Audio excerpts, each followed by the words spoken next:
Welcome to Sabbatical 101. My name is Bethany Walensky, and I'm an associate professor at Michigan State University. I had a life-changing sabbatical, and I'm on a mission to help fellow academics do the same. This podcast is a resource for all things academic sabbaticals. Each episode will provide you with inspiration and insight into the sabbatical planning process, regardless of your institution, discipline, length of sabbatical, or where you plan to sabbatical. I'm so excited to have you along for the ride.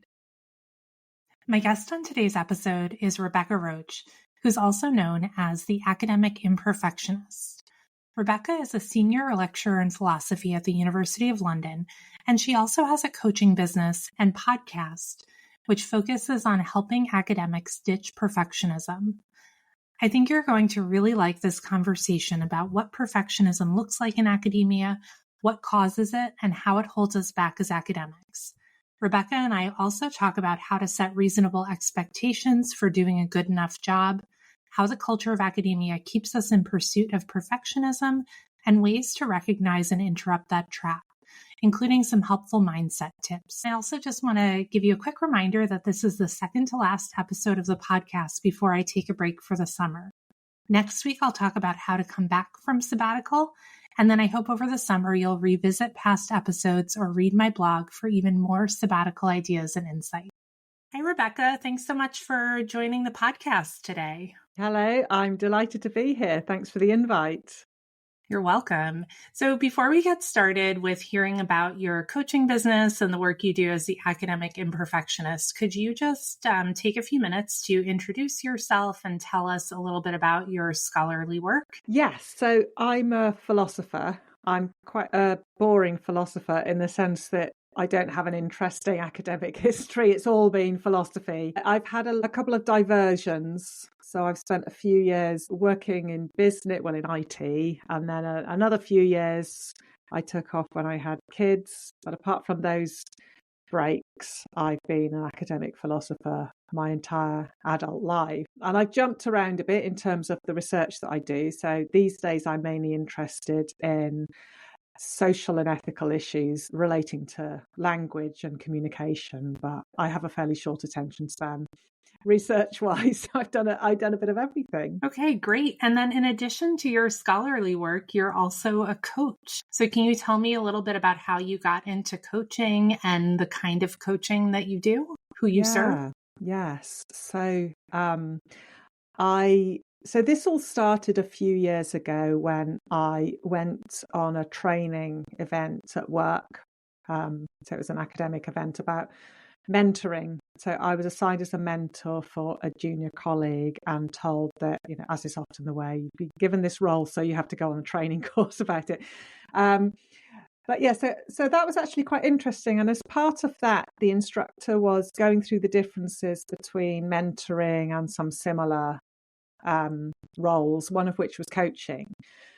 And I knew a few people who were coaches, and it just started to occur to me that philosophy, which is my discipline, the tools of the philosopher were probably quite useful for coaching, just because of the way that philosophers really dig down into fundamental assumptions, question beliefs, etc., etc. It just seemed like, being a philosopher would probably be a good way to be a coach. So I was mulling that over for a little while and thinking about maybe I could train as a coach on the side. And I was actually signed up to do some coaching training.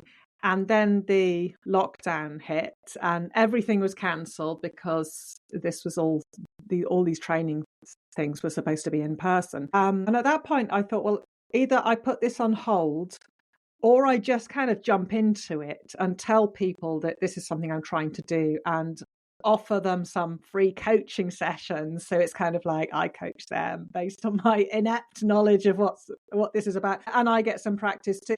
So I offered that in some academic Facebook groups I was in, and I expected a couple of people to sort of take pity on me and agree to sign up, but I got loads of replies. So that was great. I ended up doing coaching every day pretty much. I suppose a couple of things occurred to me. One was I was right that the training as a philosopher is actually a really good fit for, well, the sort of coaching I do anyway. And also that there's a real need for it. So the communities I'd reached out to about this were mainly women working in academia. And yeah, they snapped my hand off. And the same sort of issues kept coming up. So things relating to shame, guilt, imposter syndrome, anxiety, sense of letting people down, the usual sorts of things. So this led me to think about, so when I went into this not really knowing what I was going to do with it, it was a sort of thought of initially of this might be a fun spin, another way to be a philosopher. Sure. And it kind of is, but I suppose I started taking it more seriously. So, something that I could do, something that I could offer. And that led to me starting the podcast, which is the Academic Imperfectionist. So that in a kind of very broad way brings together, it applies philosophical thinking, philosophical analysis and techniques and so on to the sorts of problems that people bring to me in coaching sessions, just because of the thought, that there's so much. Everybody turns up to coaching sessions thinking that they're a complete freak. But no, nobody ever experienced the problems that they do. And there's some reassurance in finding that that's not true. I'm sure you find this with your practice as well. So sort of using a podcast to address that, you're not alone. Here's a treatment of the sorts of issues that you're experiencing, and it's just gone on from there.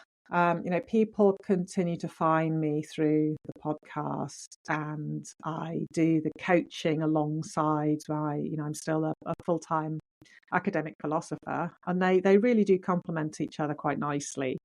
I've had coaching work informing some of the philosophy that I do, and vice versa. That's such a nice synergy. I know from my experience, it's really fulfilling and gratifying to have this side thing that's sort of related to academia. I'm an ethnographer by training, and so I'm just curious about people's lives, and I see people as experts of their own experience. So similar to you, I think for me, coaching is kind of like doing an ethnographic interview. Like, okay, tell me more about that. Let me understand where you're coming from. And it's, not the mentoring, like, let me give you advice about what you should do, but let's try to figure out what's best for you. Right. And I don't know if you find this as well, but I feel like a lot of this is sort of self-coaching. I find it, especially with the podcast, it's often advice that I wish I could have, that I wish I'd had a few years ago.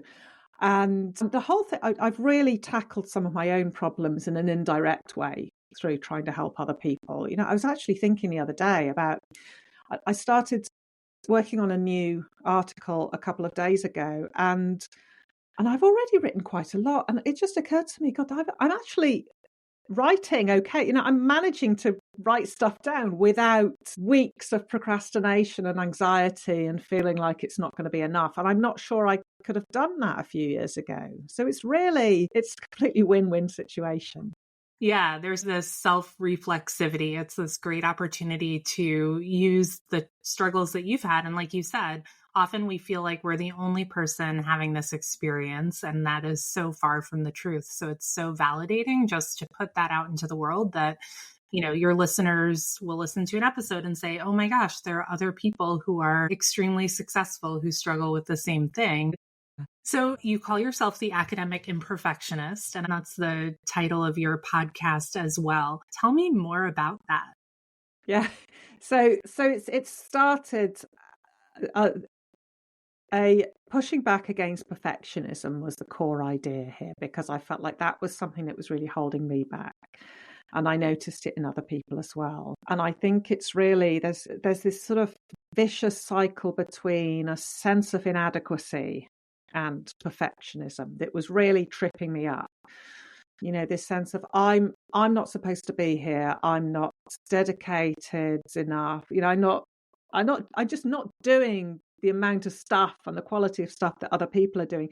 So therefore, in order to compensate, everything I produce is going to have to be perfect. For a long time, I didn't even realize that was my mode of thinking. it just felt like, well, I just didn't know. I realized that I had real trouble getting down to work, and I didn't know why. It really was a mystery. And then, yeah, I worked out with the help of a coach and a psychotherapist as well, that perfectionism was at the root of a lot of this stuff. So initially, I was going to do a podcast, and of course, it had to have a name. And I was thinking initially of the imperfectionist. And then I thought was, well, maybe I'm not everybody's imperfectionist, but I at least feel like I've got something to say about academic imperfectionism. So that was the thought. Okay. I know that you just did a recent podcast episode about this, but I'm curious, what exactly is perfectionism? Could you say a little bit more about what perfectionism is and how you see it getting in academics' way? Yeah. This was my 100th episode, 99 to 100. Yeah, when I realized, well, I've got this podcast called The Academic Imperfectionist. It's supposed to be about perfectionism, and I've never actually said what I think perfectionism is. There's some temptation as a philosopher to try and do a sort of conceptual analysis here and say, like, these are the necessary and the sufficient conditions for perfectionism, which I'm trying to resist. And I try to think of it more in terms of how I encounter this in myself and other people. So, how it shows up in ways that make a difference to the way that people live their lives. So I think there's a few things. I think it is, at the root of it, there's a binary way of thinking. So either something's perfect or it's worthless, usually in relation to stuff that we do ourselves. So I know that lots of people I see in coaching sessions, and sort of this is something I deal with myself, there's this thought that if I'm writing something, for example, it's either perfect or it's worthless. And that just leads to, because of course nobody does anything perfectly. So when you write something, if you're someone who struggles with perfectionism, then when you write something and you find a flaw in it, which inevitably you will, then the perfectionist just jumps to, okay, this is rubbish. There's no nuance. There's no, okay, there's this problem with it, but I can work on that and improve it and so on. There's none of that, or at least if there is, we kind of have to work hard at it. It's not what our mind defaults to. We could see the nuance in other people's work. I think with a lot We're of always us, our own worst critic, right? Yeah, we have no problem looking at what other people do and thinking things like, well, this other bit, this bit could have been done better, but on the whole, this is really good. We just miss that in ourselves. So there's that binary all or nothing thinking, it's perfect or it's rubbish. So you miss the value of what's in between. And I guess linked to that is anxiety. I think that's maybe why I'm maybe putting a psychological hat on here, and I'm not a psychologist, but it seems like this is a result of anxiety. There's this sense that I'm worried I'm not good enough. I'm worried that what I'm producing is not going to be even adequate. And that worry causes us to look at things in this binary way. So it almost seems like a sort of confirmation bias. We're worried that we're inadequate. So as soon as we spot a flaw in what we do, then that kind of leads us to think, okay, I was right. I am rubbish. There was no point. I'll just give up now. Yeah. I think part of what can be so challenging if you're a perfectionist as an academic, and I feel like so many of us are, I think the nature of the academy feeds that anxiety, right? Because I don't know about you, but at my institution, how you get tenure is a very nebulous idea. No one would say you need this many publications in these journals. So you feel like you're always striving to do enough, but you never know if you've done enough. So I think it feeds that cycle of anxiety and, well, this needs to be perfect because it needs to get into this top tier journal. And then also our work depends on a peer review process. And so it can be really hard to get criticism of our work. And I think so easy to say, well, the reviewers didn't like it. I guess it wasn't good and I'll just give up on it. Yeah, exactly. I completely agree. It's that sort of difficulty with lack of firm guidance about what counts as good enough.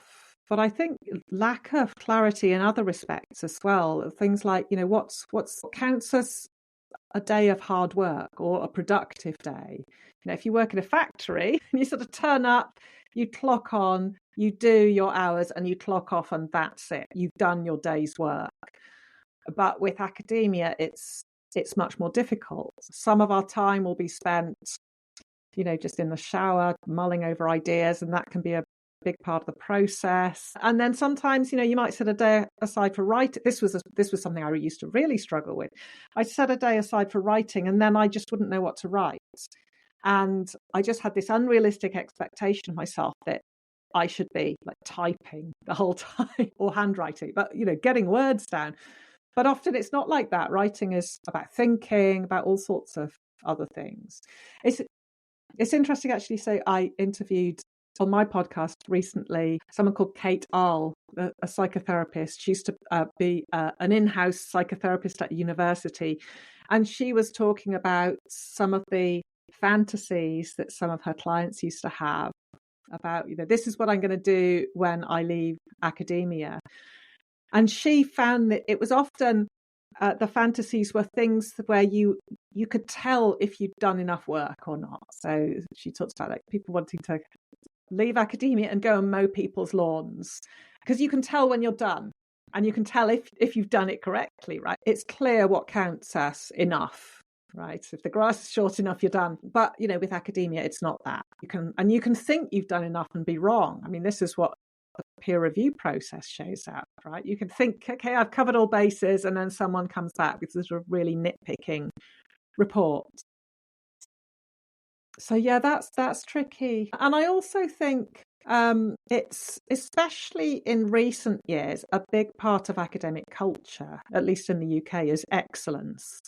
So excellence in teaching, excellence in research, excellence in everything, which nobody can do, right? Because you have to be good at everything. Well, yeah, you have to be more than good at everything you do. And there are these very divergent functions. Being a good researcher requires a very different skill set than being an excellent teacher. Right. Yes. And so there's no space in that for a good enough job.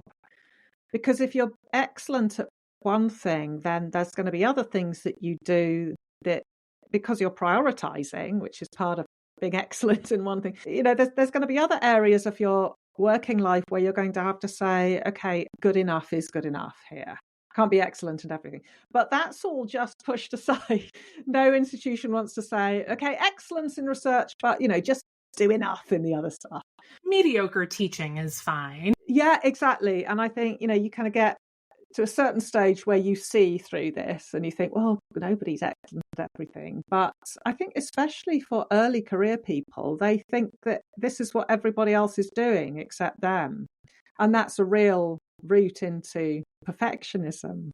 Yeah, that's so true. This idea that everyone else is working harder than me, everyone else is publishing more than me, or, getting all the accolades. I think about this a lot coming back from winter break. So you come back to work in January and ask your colleagues, oh, what did you do over the holidays, over the break? And people will frequently talk about all the grants they submitted and, all the work they did. And I've made it a point to say, I didn't do any work. I'm right now scrambling to finish my syllabus for the class that starts in a couple of days. But, I took 2 weeks off to just hang out with my kids because they were home on break. And so I think part of it, maybe part of the way we interrupt this is by not buying into that. I feel like another challenge in academia is we don't get a lot of positive reinforcement. So unless you're the most excellent teacher and you win the university teaching award or something, or unless you get the most prestigious grant or fellowship, it's just like,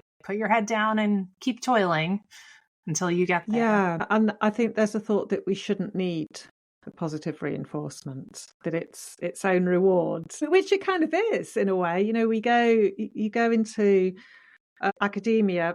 For many people, it's a vocation. Like, you're doing it because you like your discipline, because you like teaching. So it is its own reward. But then there's this sense a lot of the time, I think, that we shouldn't need a pat on the head every time we do something. And so it's kind of childish, right, if you're expecting that. But it's not. Everybody needs to be told they're doing a good job sometimes, right?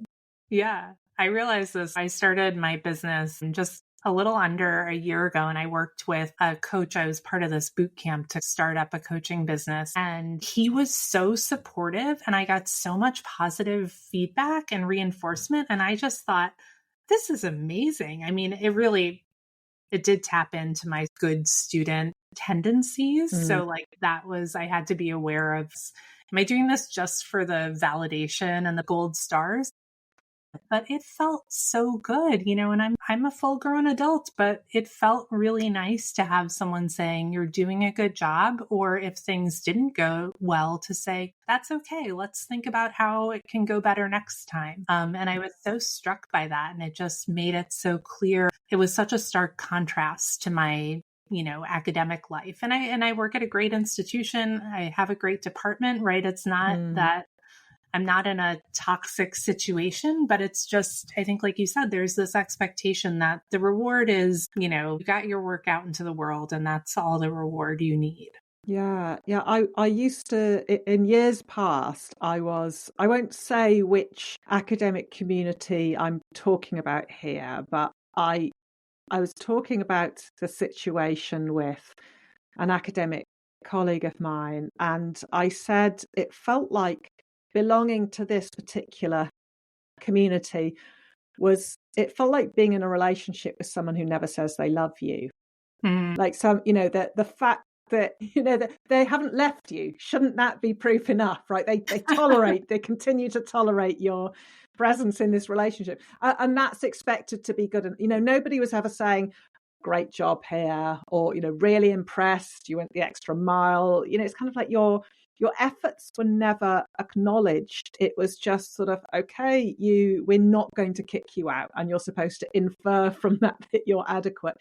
And you can, I guess, infer that you are adequate from that, especially if other people are being booted out. But it's really hard work. I mean, you don't get that, that warm, glowy feeling that we all need, really, sometimes when you've gone the extra mile and you want to be appreciated. We all need that, I think.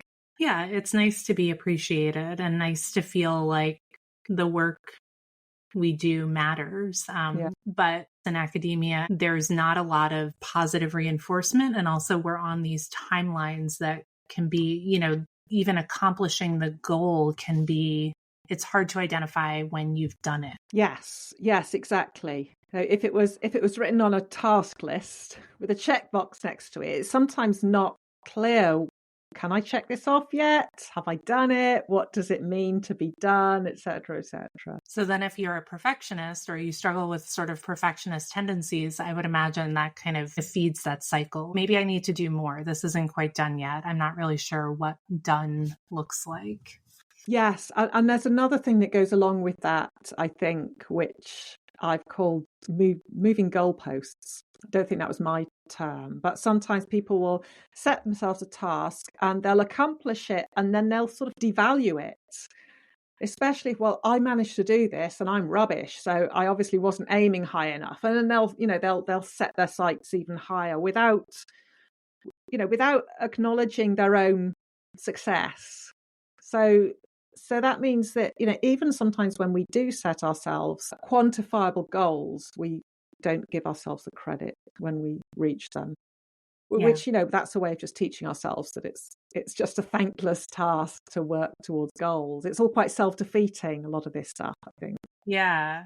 So as someone who is a perfectionist at heart, and I don't even think I'm a recovering perfectionist. Maybe I am. I don't know. How do we avoid or overcome perfectionists? Like, do you have any strategies that you regularly work on with your clients? Or maybe you don't overcome perfectionism. Maybe you sit in the tension and you find different ways of being. Yeah, I think a big part of it is accepting perfection doesn't exist. At least, as soon as you start to do something, as soon as you start to work towards a goal, it's imperfect, because this is the real world. It's not this sort of whatever it is, this kind of hallmark academic career that we're living in our imagination. And just so I think a lot of the time, the thought process goes something like this. We start to work towards something.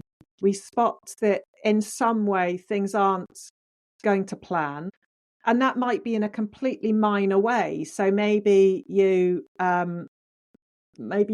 decide that you're going to start work at 7 a.m. tomorrow morning, and you get up at 7, and there's some issue, like the cat's made a mess. That's a particular favorite in my house. So something has to happen, and you're delayed by like 15 minutes. So it's kind of nothing, completely recoverable.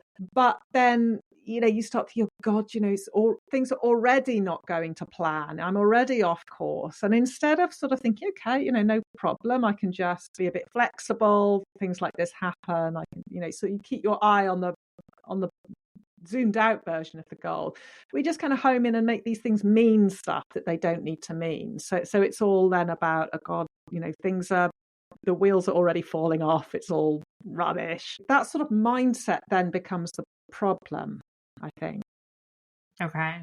Yeah, that makes sense. So kind of getting into your head like, well, this has already gone wrong. It's kind of like if I want to start eating more healthily and then I'm like, well, I had that croissant for breakfast, so now I might as well eat the cake for lunch too, right? You kind of right. Well, I blew it, so I might as well just give up on my goal. So we don't need to see each thing as so meaningful. Yeah.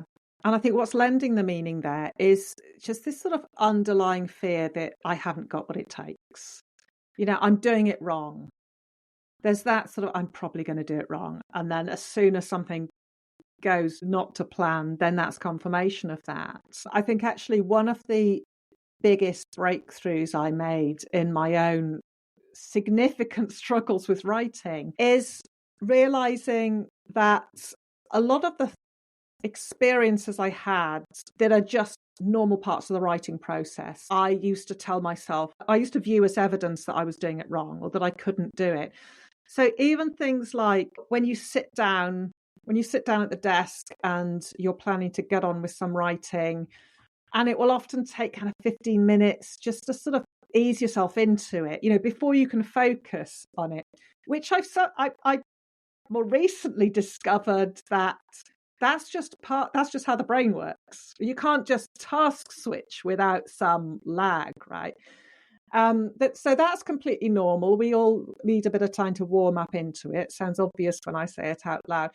But I would be sitting there in that first 15 minutes thinking to myself, I'm rubbish. I'm so lazy. I can't even think about what I'm doing. I've been sitting here for 20 seconds and I'm already thinking about, what I'm going to have for lunch or whatever it is. And, if you just stick with it, you sort of get past that and you can get into a bit of a flow. But what was happening an awful lot in my case was I wouldn't get past that.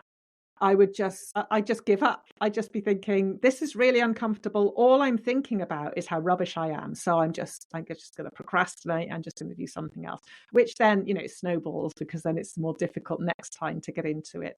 And that took a lot of time to break down. And I see this an awful lot in other people as well. It's not necessarily always with writing, but there will be some really unhelpful snowballing of thoughts about inadequacy which get blown out of proportion and then just start being a problem. So it ends up being that it's actually the mindset that is the big problem here. It's not inadequacy at all. Yeah. And we can tell ourselves, such powerful stories, right? That I think another, like a non-writing example might be you feel a little bit of imposter syndrome about the course you're teaching. And so you're preparing the lecture and you just keep doing more and more and more because you feel like, oh, the students are going to spot that I am not an expert or that I don't know what I'm talking about. The reality is that even probably if you didn't prepare, you still know more than the students do. And they would not pin you as an imposter.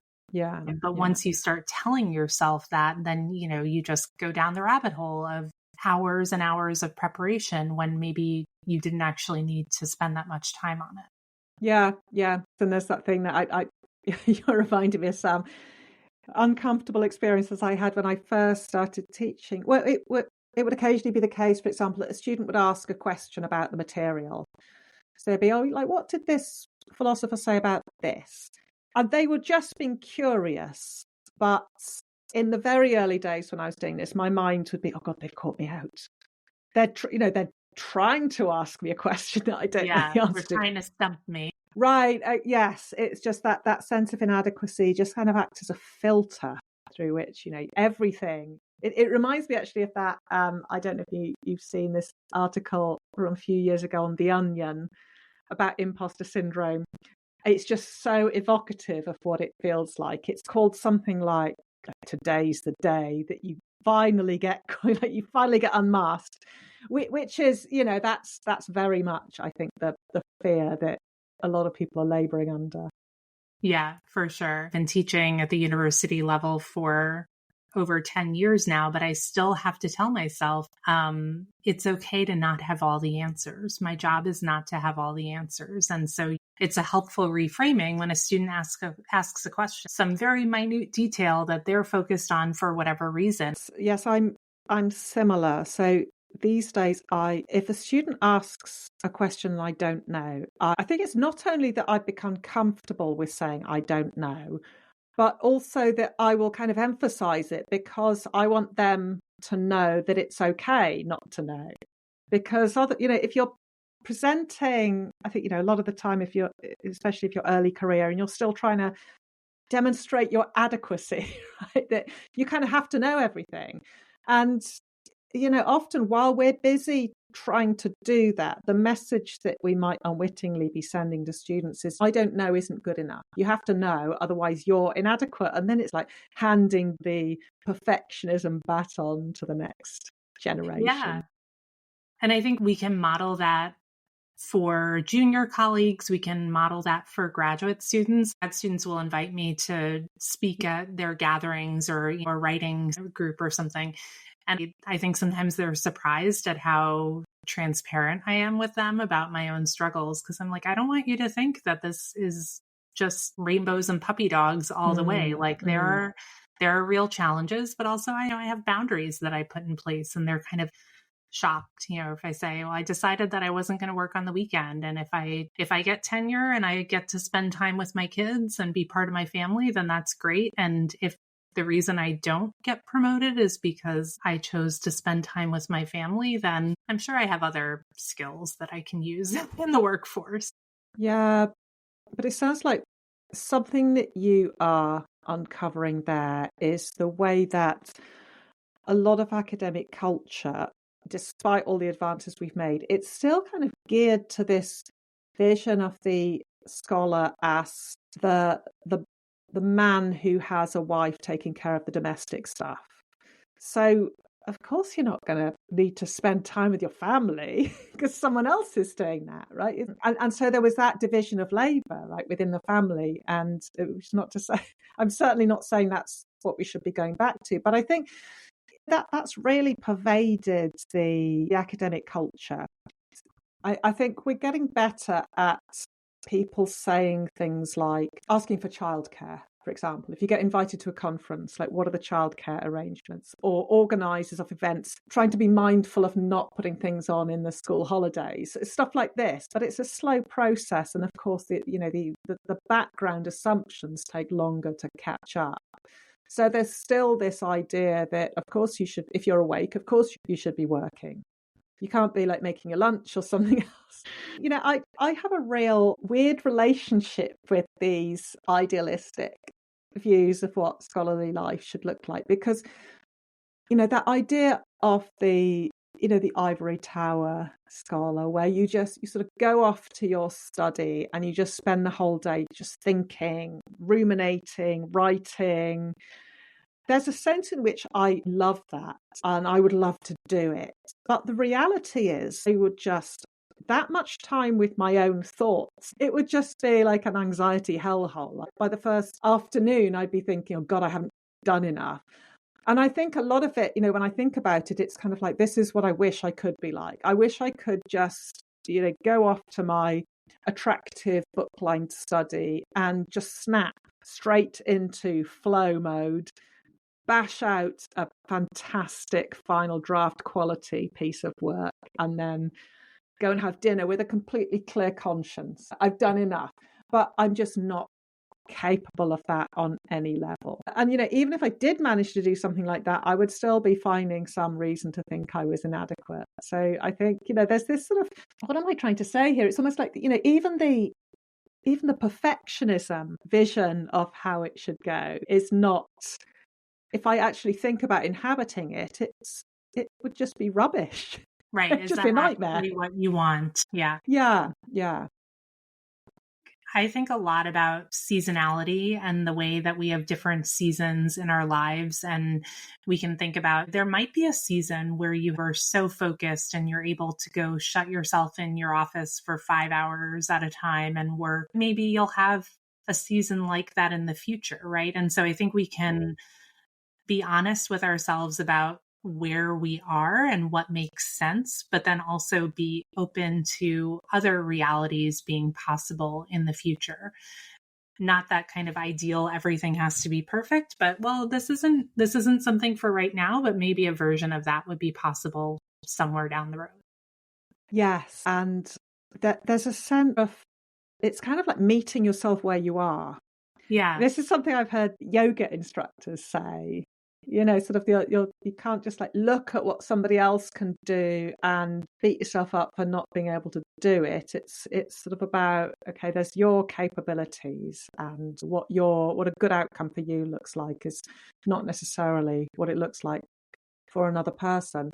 Yeah, I mean, so this year, as I said, I'm on research leave at the moment. And I think at the moment, I sort of realised a good day for me can look like maybe 1 or 2 hours of writing, by which I don't mean like solid typing, just in case my earlier self is listening to this and thinking, God, I'm incapable of that. But just putting a decent effort in, sitting there, thinking, writing, looking stuff up, not spending too much time looking at nonsense and going down wormholes. So yeah, if I can do that for an hour or an hour and a half, say, then I can't really expect more. I can get other less cognitively demanding stuff done, but I can't get more writing done. And I've noticed if I can be comfortable with that and not tell myself that I'm not doing enough, then I can get up the next day and do it again. And I think I can sort of spot the traps that I've fallen into in the past, where, if I were to fall into the trap, which I think I could very easily, if I let myself of thinking, oh God, there's people out there working for hours on end, doing an 8-hour stint, writing. And, what a lazy sod I am. I'm not doing anywhere near that.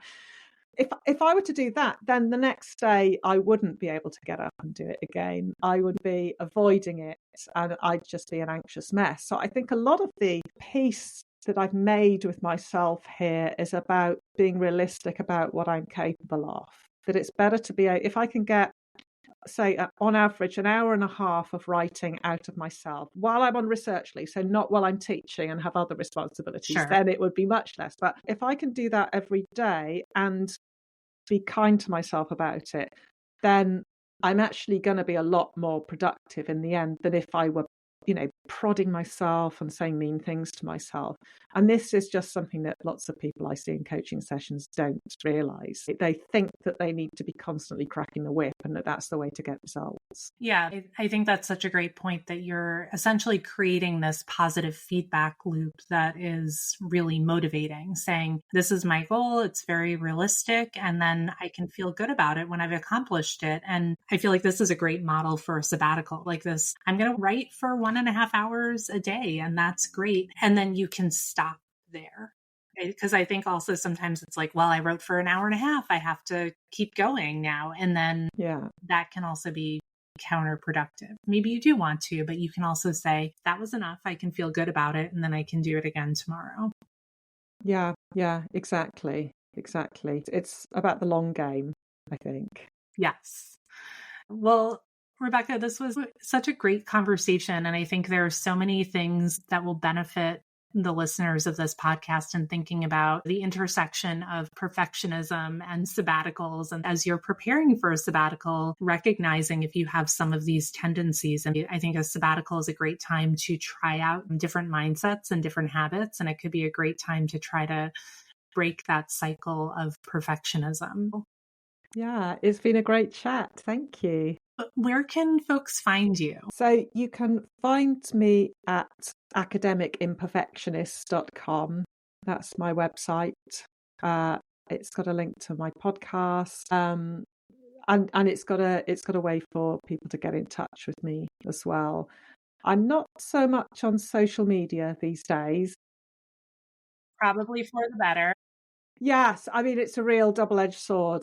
That there was lots that I found valuable about it, but it is a huge distraction for me. I've been moving a little bit into Medium in recent weeks. I'm trying to write a blog post to accompany each podcast episode I release, but I'm still a bit of a newbie there. But if anyone wants to find me there, you can look me up there and I'll be happy to hear from you. All right. Sounds great. Well, thanks again, Rebecca. It was such a pleasure. Thanks, Bethany. Lovely to meet you. I hope you found this episode of Sabbatical 101 helpful and inspirational as you think about your own sabbatical. If you want to read more about sabbaticals or get even more support for planning your own life-changing sabbatical, head over to my website, www.bethanywolinsky.com, to read my blog and for more information about my sabbatical coaching program.